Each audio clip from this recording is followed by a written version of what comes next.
Welcome to the 29th edition of the Sports Mashup. It is September 15th, 2021. Lots to cover as we get into the NBA to start, and then we'll move on from there. This will be a quick NBA segment, but shockingly, the Rockets have agreed with John Wall to part ways. They will find a trade for him. The Rockets and the Oklahoma City Thunder are becoming the bring in a veteran who makes too much money for 1 year, then trade him for assets after. Both teams have done that many times. I'm surprised they're not just trying to release him and then someone else sign him. Somebody will give up a pick for him. Somebody definitely will. And whether that is a good pick or not, who knows? I don't think his value is very high at this point. A lot of injuries, makes way too much money, and is getting up there in age. But what he needs to do is go somewhere where he's going to be like the backup point guard. Yeah, I don't know where he could go who could take on that kind of cap hit to have him as the backup. Well, I meant if they could get it to him. You think the Lakers could do that, but they can't because they've signed everybody else in the league. I mean, if they could do it and restructure his deal. I don't know what his deal was with the Rockets. It's a lot of money. But, yeah, who knows? We'll see. The Nuggets, speaking of a lot of money, the Nuggets re-signed Aaron Gordon, the better Gordon of the two in the NBA at this moment. 4 years, $90 million. He was traded from Orlando to Denver last season at the deadline, so a big deal for him, and we'll see. I mean, you'd think if Jamal Murray's healthy, they're going to be one of the best teams in the West, and, yeah, he's a big part of that at this point. Yeah, hopefully Jamal Murray comes back, and I don't with him and Jokic and Murray. They got something. They made a farther run in the playoffs, I think. Yeah, I mean, we'll see. I mean, the Suns did kind of obliterate them, but if Murray was there, I think that's a 6 or 7 game season rather than 4 series, that is.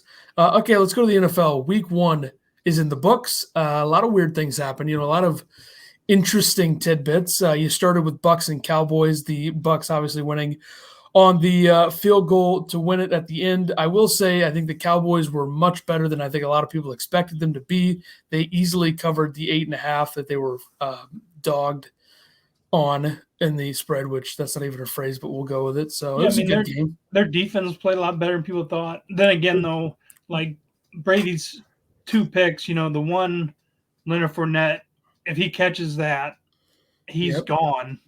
Yep. And then the other one's just a Hail Mary. Yep. And Ronald Jones' fumble hurt him.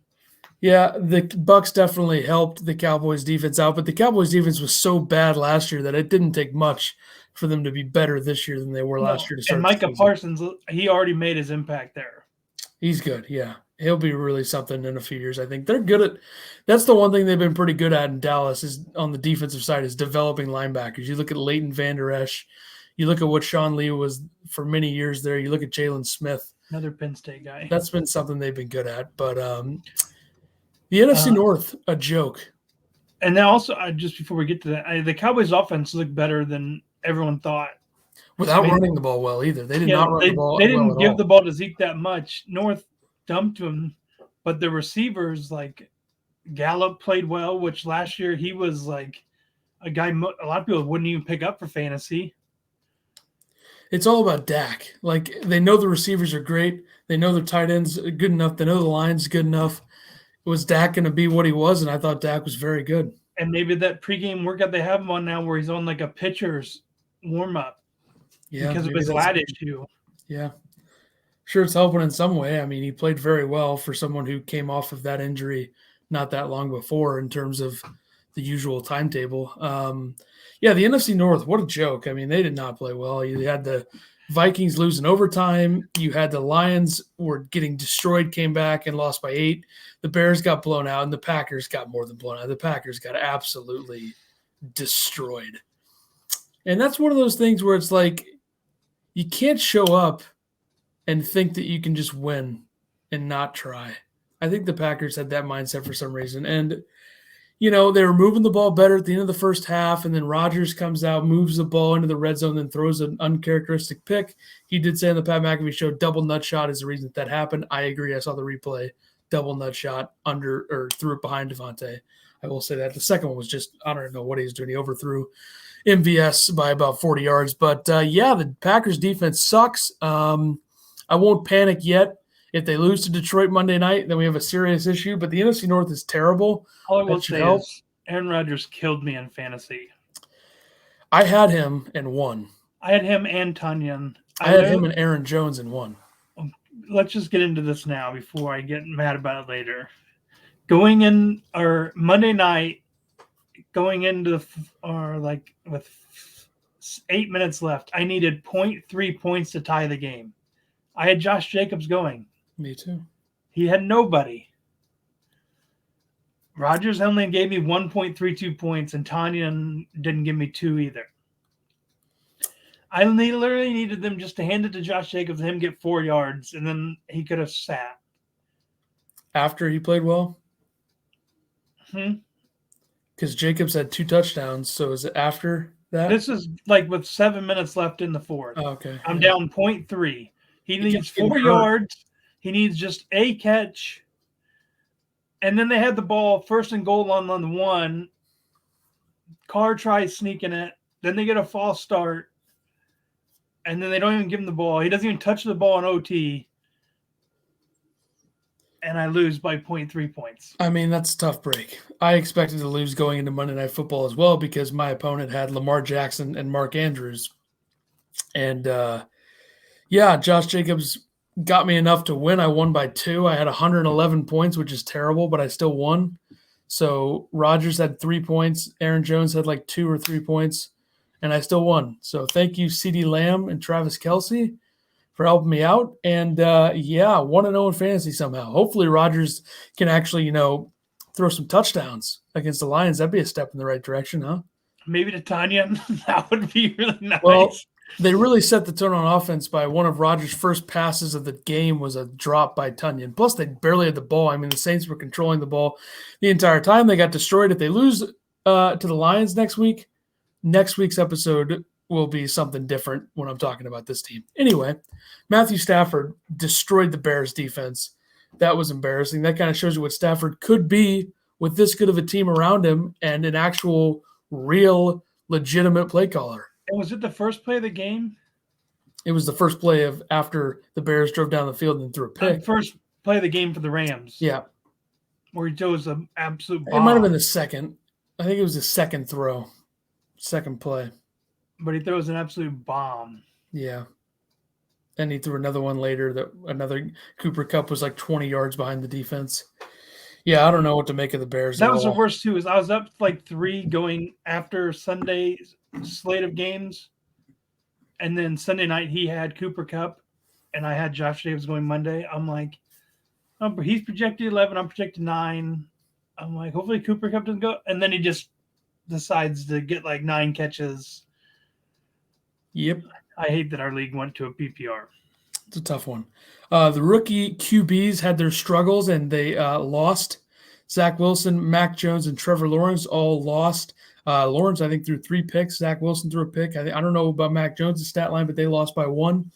Welcome to the NFL. I think he looked the best, for sure. Mac Jones? Yeah.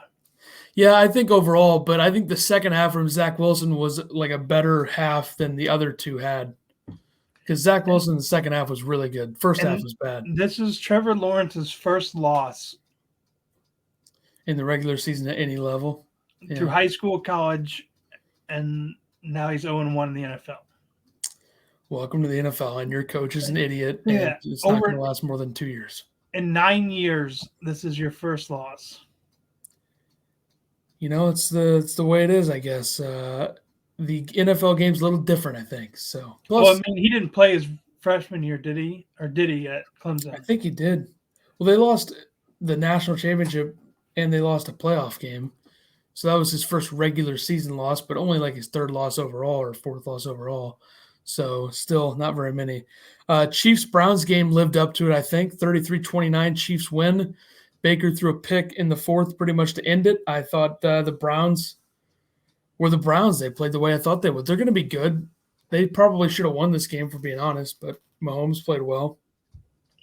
Yeah, the Chiefs didn't look all that great. Like they were barely like there was a lot of games watching where a lot of teams weren't running the ball at all. Oh, the Packers. I think they ran it about 8 times. So, yeah. Go away from the run, see what happens. A lot of teams learn that the hard way. And the Bucks didn't run it for the longest time until the end.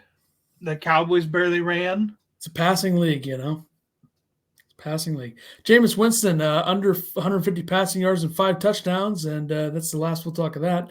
I think one of the touchdowns was fraudulent, though, because there was a BS roughing the passer call where he threw a pick, and then they call roughing the passer for getting sacked, which that's so weak. Darius Smith did kind of pick him up, and that's not enough. But I like that. Darius Smith was like, "Yeah, this is enough of this. I'm tired of getting my ass beat. I'm laying your ass out." That's just not here's the problem with it, though. It was like helmet to shoulder. Like that's what they teach them to do now. I know that he picked him up or whatever you want to say. Yeah, also how late after the throw was it? It wasn't that late, and it's just that's not enough for a call, especially in like the second half of a game. But yeah, like before Winston threw that, they brought his stat line up and showed he had 4 touchdowns for only 93 yards, and he was only like 11 for 15. Yeah, Kamara pretty much, did whatever he wanted to, rushing the ball, and then that last one was like 55 yards or something. Yeah, the whole thing was a mess. The Cardinals destroyed the Titans 38-13. Chandler Jones at 5 sacks. Kyler Murray was dominant. Maybe I underestimated Arizona. Awful. Yeah, their defense sucks again. And, just give Derrick Henry the ball. I mean, when they're down by that much, though. I mean, even early, though. They were out of it, though, quickly. This was another game where, there was no running. It was 17-0 pretty fast. I mean, Kyler Murray was running everywhere, if that counts. I know, but 17-0 still, Derrick Henry is going to get you yards to get you first down. I think the team that utilized their running back in the best way this week was the Panthers. Christian McCaffrey had almost 100 receiving yards, and I think, did he have over 100 rushing yards or close to it? I don't even know. I think he had almost 200 yards of total offense. So he was used properly. And if he stays healthy. The Niners, Mostert started out good and then he did whatever he did. And then that Elijah Mitchell went off for 100 and something rushing yards. Yeah. Interesting plan there by the Niners to let the Lions get back into that game. The Lions almost completed the greatest comeback of all time. Oh, I have San Francisco's defense, and I'm like, they just scored 14 points in under 2 minutes. Yeah, that was a tough one. I don't know what to make of the Niners. I really like them going into the season, but I'm starting to rethink my NFC West picks already after 1 week. That's why you just got to calm down, let the season come to you. I'm sure things will change this weekend. But the Sirianni era, off to a good start as 2 dumpster fire teams. Maybe the Eagles aren't that, but the Eagles beat the Falcons 32-6. Jalen Hurts lights up the Falcons defense. Pretty easy win there for them. If you let him play that run pass option, I think that's just going to help Philly's game. Yeah, Philadelphia, their defense has enough veterans there to where you trust them a little bit more than maybe other defenses. I still think their secondary is a question mark, but that is a weird way to start for the Falcons. Like that, the Falcons scoring 6 points in a game, you don't see that very often. I guess Julio's gone now, but he was hurt a lot anyway. They were still putting points up. I mean, against Dallas last year, they put up a ton of points before they blew that game, and same with the Bears. I think the worst is now, though, it's like Julio used to get the double coverage, and then Calvin Ridley and Russell Gage could run freely, and now Calvin's supposed to be the guy, and he's not the guy. Yeah, it's a weird offense there. I mean, I don't know what Arthur Smith's supposed to do. He kind of inherited a bad job, but with Philly too, it's like they've got Hurts who can, he can manage a game. You've got a good running back. Yeah, I like them. I like their offense. I'm just worried about, number one, how much will they hold up? Because I think their offensive line, always gets injuries every year, and defense is obviously a question. The Steelers do not have a defense to worry about. They were dominant, beating Buffalo 23-16 in Buffalo. The Steelers are good. I had them as a playoff team. I think they might even win the division now, because if their defense is going to be like that all year, but their offense needs to step it up.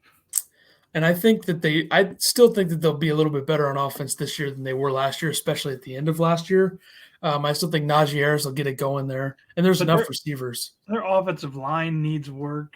I mean, Yeah. them letting Villanueva go to Baltimore, which he looked uncomfortable Monday. It's a big adjustment to be an offensive from going to an offensive line in Pittsburgh that's a little more pass pocket protection. Yeah, and now you're going to this. I mean, that's a huge adjustment. Yeah, and you go from left tackle to right, which I know is not the biggest thing, but at his size, him in this run pass option, he's probably like, I only had to worry about it when Ben would get hit and he'd just run away. Now I got this guy who's just running all over the place. Yeah, it's a problem.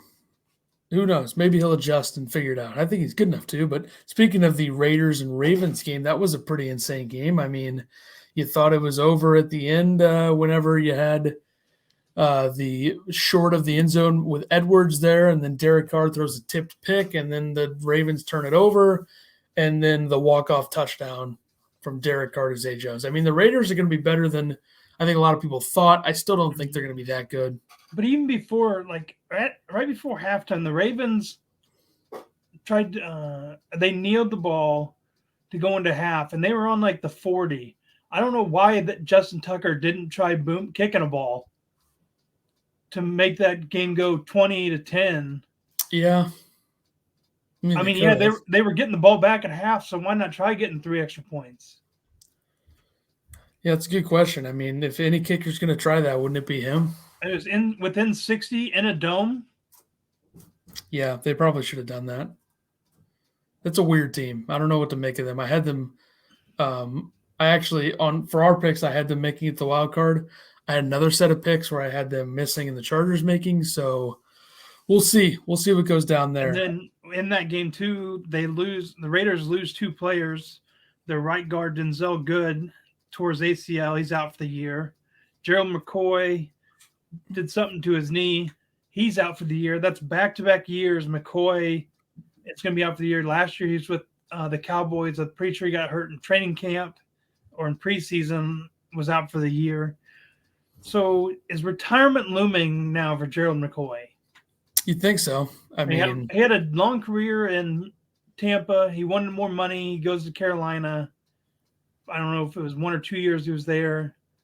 Then he went to Dallas, got hurt, went to Oakland, or now Vegas, got hurt. Seems like it's the end of the road at this point. You missed 2 seasons in a row with injuries. Yeah, I mean, do you really want to rehab for a whole other year to try it one more? I don't see that happening. I wouldn't be surprised if he retires. So we'll see. NFL Week 1 awards. In the NFC, Offensive Player of the Week, Matthew Stafford, dominant over the Bears. Defensive Player of the Week, Chandler Jones, 5 sacks, a huge game against the Titans. And then Special Teams Player of the Week is Bucks punter. I think it's Bradley Pinion. I just wrote this down off the top of my head trying to remember his name. I think that's accurate. But I think, his last name's accurate. I know that because during the game they were like, his last name is accurate because he is pinning them within the 10-yard line. I mean, that first one was a beauty. It's a good way to start the year for the brand. Yeah. AFC awards. Mahomes, Offensive Player of the Week. Max Crosby, Defensive Player of the Week for the Raiders. And then Evan McPherson, who hit the game winner for the Bengals over the Vikings. First Special game. Teams Player of the Week. Yeah, the Bengals, I think they might be a little, 6, 7, 8 wins. Jamar Chase was seeing the ball. He caught even though it doesn't have lines on it, he was seeing it Sunday. Shocking, I don't even know why he said what he said, but clearly he's fine. So I think the Bengals will be a little – I don't know how good they'll be, but they'll be fun to watch if Burrow's out there. I think it could actually be a thing that it's harder to see that ball. I think it is, yeah. And it's skinnier. Yeah, I definitely think that's a real thing. I just don't know. Plus, there's more rules, in the NFL and what can be done to the ball. I'm sure in college, like Pat McAfee was saying, probably a little more lenient on what can be done to the ball before a game in college than it is in the NFL. I would think so. And the other thing is that I don't know if a top 5 pick should be saying that, but whatever. He's talented enough to where it shouldn't matter, and it doesn't. And, NFL Week 2 coming up. We'll make our picks later on, and hopefully a better week for my team, and the games overall are better because there were some bad games, and I think the slate will be better, but we'll see. Let's go to college hoops.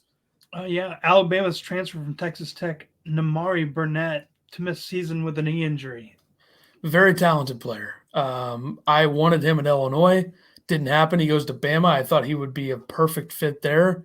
Now he's hurt, and that's a tough one for them. That's a big loss. I don't know. I think they still have a lot of talent there, and they're going to be good still, but Burnett is a former 5-star from Chicago, Illinois, legit player. So that's a big loss. I mean, the only other thing that I saw on NCAA to write on would have been that the whole Michigan AD is not apologizing to Chris Webber and all about that. Yeah, I mean, that's not even worth our time at this point. No, so that's why I didn't write anything. Well, in about a month from now or a month and a half, we'll have a college basketball preview to talk about. So that'll be exciting, getting closer and closer to college basketball season. Now we're going to golf, where they're starting a new season, and the Ryder Cup is next week. Yeah, we got the Fortinet Championship, defending champion Stuart Sink, Silverado Resort and Spa, North Course, and Napa, California. We touched on this last week. John Rahm is a huge favorite. Yeah. Plus 330, and the next closest is like plus 1,200. I mean, that is ridiculous. That's Tiger level, which is weird because it's not like he's won a lot over the last 2 years. I know he won the U.S. Open. He would have won the Memorial, but other than that, I know he's had a lot of good finishes. I don't know if it's saying more about the rest of the field that's actually playing. I think it does. Yeah, there's not very many playing. I mean, you look at some of the guys around him. Kevin Nosgood, Zalatoris is up there. Other than that, it's not much. Major League Baseball, September baseball, one of the only things that I really care about when it comes to baseball anymore. It's kind of grown. I've kind of gone away from it. But if it's September, October, I pay attention. Of course, I pay attention throughout the season, but not as close to as I may have used to. The wild card race is heating up. In the NL, you have the Dodgers securing their spot unless they come back and win the division. If that happens, the Giants will be the number one. So either way, the NL wildcard game is going to be in Los Angeles or San Francisco.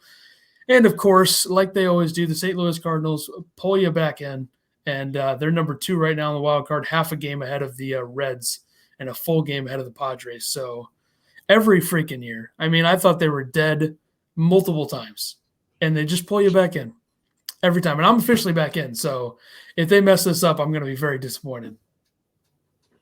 And they got all their starters now back. Except for Flaherty, but who knows what happens with him. I mean, he might come back in the bullpen. He might be out for the year. We'll see. I assume if they make it to the wildcard game, he might be on the roster and be available out of the bullpen. But we will see. In terms of the American League, I believe right now it's Yankees, Red Sox, and Blue Jays kind of the main contenders. I think Seattle's a few games out. But I think for the sake of the league, we need the Blue Jays to make it. Like Blue Jays, Red Sox, Blue Jays, Yankees would be a good game either way because the Blue Jays offense is ridiculous. They have 5 guys with 20-plus homers. You have Vladimir Guerrero Jr. with 45. You have Marcus Semien with 39. You have Teoscar Hernandez with 27. You have Bo Bichette with 24. Randall Grichuk with 22. Then Springer has 17. He's been hurt a lot of the season, still has 17. And Lourdes Gurriel Jr. has 19. They have the most home runs in the game. They have the best OPS. They have the most RBIs. Their offense is absurd, and I think we need them in there. And we'll see if they can stay hot. They've been hot lately. They've been winning a lot of games. They scored 44 runs in a weekend series against the Orioles last week, 22 on Sunday in honor of football. It was the Orioles. Still, 44 runs, that's absurd in a weekend series against anybody. Now, I know the Orioles are bad, but the Orioles, shockingly, have had worse teams than this year. I think it was 2017, they went like 47 and 115. Like, they're not going to be that bad this year. It's going to be close, but not that bad. And then I don't know how shocking this is, though. Ryan Braun announces his retirement. Yeah, I tweeted in a response to that Matt Kemp should have been the 2011 MVP. So there you go. That was the whole thing was a scam. Also, Christian Yelich is to give away 10,000 tickets for the Cardinal series. Yeah, good for him. He better hope the Cardinals win, or there's going to be serious issues on my end. I mean, I'm guessing he's doing this trying to get more crowd noise in there. And I would assume so, yeah. I mean, they've had good crowds anyway, but this would help. It's September. If you're given, I guess it doesn't say for how many, I'm guessing, 3,300 for each game. Yeah. That's a lot. It's not like he's given 10,000 per game. Yes. He could, though, I bet, if he really wanted to. Yeah, and then Seattle is to host the 2023 All-Star Game. That's an interesting one. I mean, nice park. It appears there. I've never been there, but seems like a nice park, and it looks like the team's on the rise. So we'll see. Can't be any worse than Colorado, who sucks and got to host it. So I like the Cougars, though. I really like Cougars, and I've actually been there. So, yeah. And MLB's top current teams is pretty much the same, huh? You just flipped the Dodgers and Tampa. San Fran, 95-50, clinched the playoff berth. Didn't lose since our podcast last week. They played the Cubs and the Padres since then. The Dodgers, 93-53, clinched the playoff berth, and Tampa is 90-55. I mean, the Giants, and this is no disrespect to them, they have to be the oddest and worst 45 games over 500 team ever. And you do this the year after you let Madison Bumgarner go. Yeah, and a lot of your stars are actually playing like it's 5 years ago, like Posey, Crawford, Bell, all having very good seasons. Well, maybe Bumgarner would have done that if he was still there. How much better is Bryant playing since he's been here? I think his numbers have stayed steady overall, but I think he has been better since going to the Giants.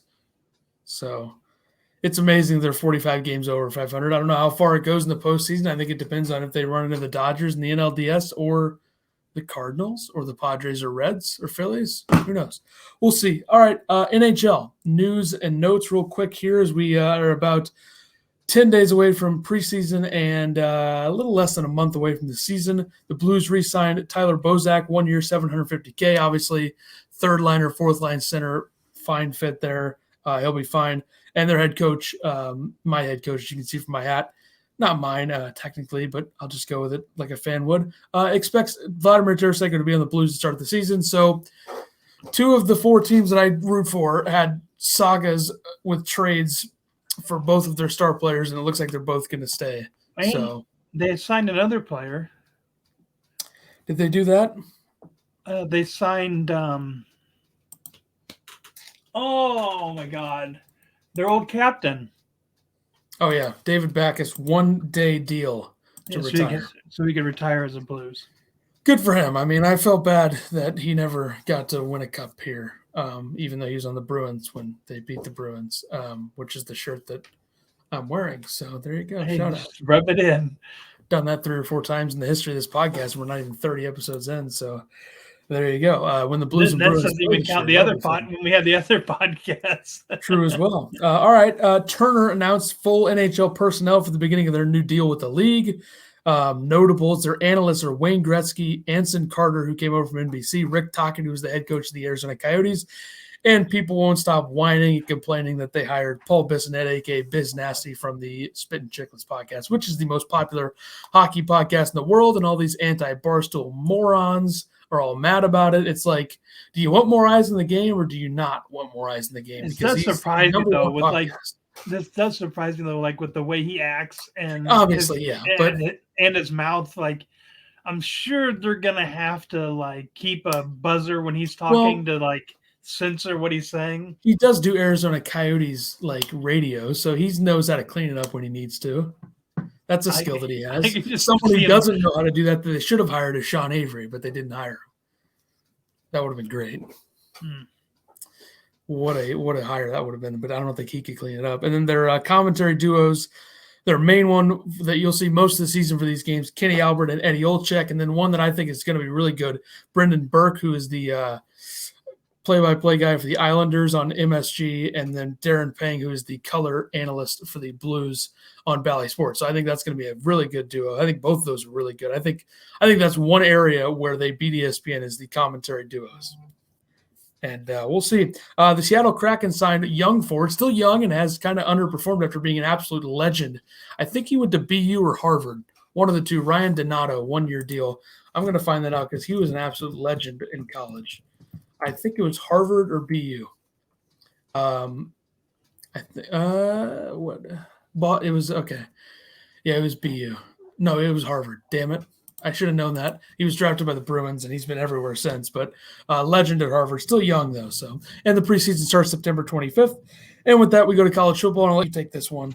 And we'll go over the replacements. USC fires head coach Clay Helton after they got destroyed at home by Stanford. USC was a 17-point favorite. 46-24 over 8 seasons, 2-3 bowl record. Possible replacements: the Chiefs offensive coordinator Eric Bieniemy. I just botched his name there. Yeah, everybody does. Jags head coach Urban Myers, which he said today says no chance he leave the Jags for USC. It is a mess there, though. I don't think he'll leave for USC, but I think he might leave for something else because what a mess that is. That's not going to work. There's no way in hell that Urban Meyer makes the playoffs as a Jags head coach. You got to give him more time, though, than what he walked into. It's bad. He's not built for the NFL game. Like, he is way too controlling. It's not going to work. I can see it coming from a mile away. Penn State's coach James Franklin, I doubt he's going anywhere. I doubt that as well. Cincinnati's Luke Fickell. That could happen. Former Washington. Washington. Chris Peterson. Not going to happen. Oregon offensive coordinator Joe Moorhead. Why couldn't it be Oregon's line coach? Have you seen their line coach? Yeah, I've seen that. That's an interesting combination there. I don't know if you guys have seen this, the listeners. Their lineman coach is about 5'5". That's generous. I think it's more like 5'1". Compared to like his lineman, he looks tiny. Doing a good job though, clearly. Yeah. But I had to throw that in there. If he could have been on the head or the USC sideline coaching them, would have been an oddity. Former Oklahoma head coach Bob Stoops. I don't know if he's coming back. Yeah, I doubt that too. Plus, I think if he was to come back, it would be for like just to come back to Oklahoma for something. Probably, yeah. Iowa State's head coach Matt Campbell. Minnesota's head coach PJ Fleck.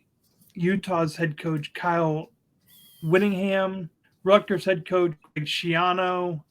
And Alabama's offensive coordinator Bill O'Brien, which I can't believe he has a job. He's got a job where he doesn't really have to do much because his personnel is insane. I think there's 3 names in here that make a lot of sense. Matt Campbell, Iowa State, rising head coach in the college ranks. Luke Fickell, Cincinnati, also rising.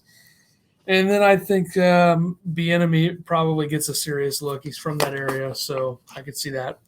And who knows? I mean, it's going to be interesting to see who they hire. You'd think they want to go for a home run or some sort of slam dunk to use 2 different sports. You put 3 or 2 Penn State coaches on here? Former, one of them, and the other one the current. And Schiano, didn't he go from Rutgers to Tampa and then back to Rutgers? Something like that. And most of these names I found on USA Today's article, but I did add a couple of my own. Like they didn't have Urban Meyer on there, they did. I added Luke Fickell. That's what I meant. But anyway, let's go to the top 25. Bama stays at number 1. Georgia stays at number 2. Oklahoma goes up 1 to number 3. Oregon bounces back to number 4, going That's up right. 8. Big win.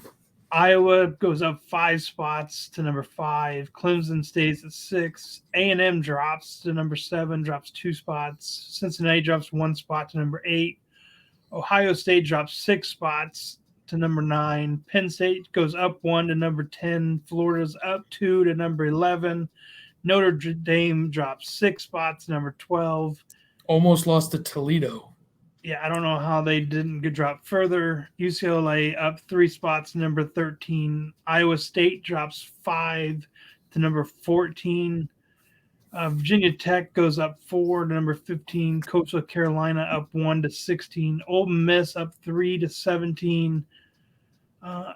Wisconsin stays at 18. Arizona State goes up 4 to number 19. Arkansas goes to number 20 after being unranked, beating Texas.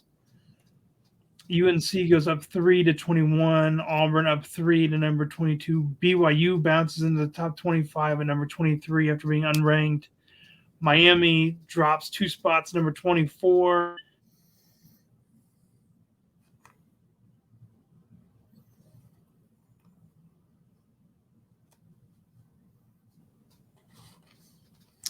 Did your internet cut out? Why? Because I couldn't hear like half of what you said there at the end after Miami. Oh. All right. Michigan, number 25. Yeah. Bada bing, bada boom. I said it, then I looked up, and you were spinning. Yeah, this is that's the price of doing business with the internets around here, I guess. Picks wise, let's do the picks. Weird week for me last week. 1-3 in baseball, Same. 5-3 in college football, and in the NFL, I went 1-7. So I was 1-3 in baseball, 7-1 in college football, though. Good week there. 2-6 in the NFL. The NFL, that was bad. So I went 7-13 overall, which puts me at 189 on the year. So I'm assuming you passed me up in wins at this point. I'm at 10-10. I'm at 103-92. So we pretty much have like the same. Like you have 3 more losses. I have 3 less wins. Pretty much the same. So this is a big week here. A lot of picks here. Let's start in the golf. Fortinet Championship. My picks. Speaking of your baseball, who'd you have last week? I had the Braves, Phillies, Twins, and White Sox. I don't remember who won. I think maybe the Phillies won and the other 3 lost, or the Braves won and the other 3 lost. Okay, the Braves won. I had the Dodgers over the Cardinals, and then I had the Mets, Phillies, and Braves. And the Braves were the only one that won. Yeah, the Braves are the only one that won for me. The only NFL game that I won was Chiefs. No, the Chiefs did not cover. It was Chargers -1. Yeah, that's the only one that I got. I won that, and then I won Seattle. Yeah, my Indy pick was stupid. I don't even know why I did that. That was dumb. My only college football game I lost was the Texas-Arkansas game. All right, let's do the golf Fortinet Championship. My picks, John Rahm +330. I'm buying into the huge favorite, going with it. Why not? I'm also taking Will Zalatoris +2,200 to win, and Emiliano Grillo +5,000 to win. He's had a good season, or was good last season, I should say, since it's a new season. Then give me Max Homa +1,200 to finish top 5, and Kevin Na +130 to finish top 10. I took Rahm at +330, Kevin Na at +1,400, and Matsuyama at +2,200 to win. I took Zalatoris at +450 to finish in the top 5, and Cameron Champ at +400 to finish in the top 10. All right, college football, the primetime games of the week that we're picking. Alabama at Florida. I'm taking Alabama -14. What are you taking there? I have Bama I had it at 14.5. Pretty much the same thing. That's a pretty big number, but Bama just seems to be that good. Then you got Penn State and Auburn. I picked Penn State -6. I like what I've seen from them this season. Going with it. I as well do this. It's also at Penn State. Yeah, that's what I meant. BYU against Arizona State. I'm taking BYU +4.5 because I picked against them the first 2 weeks, and that was stupid. Well, hey, lower your number down. So if you lose, it's at +3.5. Arizona State at BYU. I also have BYU. So we're going same 3 for the prime times. Let's do the other games. I'll just go through mine real quick. Iowa, picked them in the first 2 weeks, going with them again here. -23.5 against Kent State. I think they'll cover that. Another big number. Don't love taking this. I took a lot of big numbers this week, which is probably stupid. Oklahoma -22 against Nebraska. That's my Big 12 pick. I think Oklahoma's much better than Nebraska. Stanford, I'm rolling with it. Vanderbilt's terrible. Stanford had a huge win last week. Stanford -11.5 at Vandy. North Carolina, I expect them to bounce back -8.5 against Virginia. And then Arkansas, who is coming off another big win over Texas, -23.5 against Georgia Southern. Don't love the fact that I took huge numbers, but there wasn't a lot of good games in the slate for the power conferences. My Big Ten, I took Tulsa at Ohio State. I have Ohio State -24.5. They're going to bounce back. I think that's a good pick. And then I have Virginia Tech at West Virginia for my Big 12 game. I have Virginia Tech +3. Small number. And then I have Utah versus San Diego State. Utah -9. Virginia at North Carolina -8. North Carolina. And then I have Tulane at Ole Miss. I have Ole Miss -14. All right. NFL picks. Let's do the MLB first, actually. I I am taking pretty much the same types of teams that I take every Thursday because it seems like there's only certain teams that play on Thursdays. Braves minus 180 against the Rockies. Angels plus 155 against the White Sox. Padres plus 130 against the Giants. And Rays minus 200 against the Tigers.